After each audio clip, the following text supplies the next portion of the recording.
Final পর্যন্ত গিয়ে টানতে হলো বাংলাদেশকে।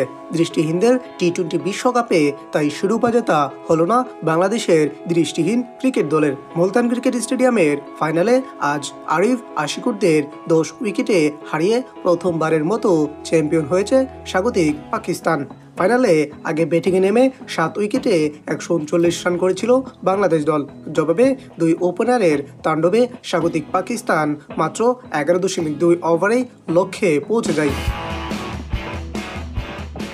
বাংলাদেশের হয়ে সর্বোচ্চ 54 রান করেন আরিফ হোসেন।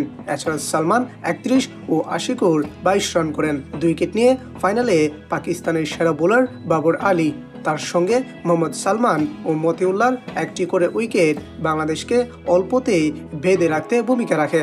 লক্ষ্য তারাই পাকিস্তানের 2 ওপেনার নিজার আলী 72 ও মোহাম্মদ সফদার 47 রানে অপরাজিত থাকেন।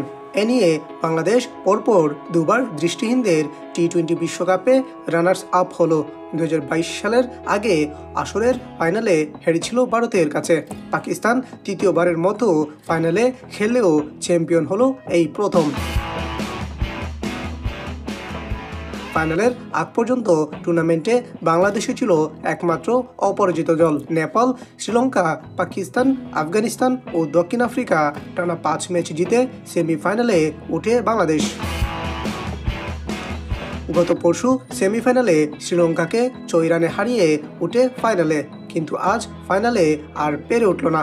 দৃষ্টিহীনদের টি-20 বিশ্বকাপে সফলতম দল ভারত। 2012, 17, 22 টুর্নামেন্টের প্রথম 3 আসরে শিরোপা জয়ের হ্যাট্রিক করে তারা।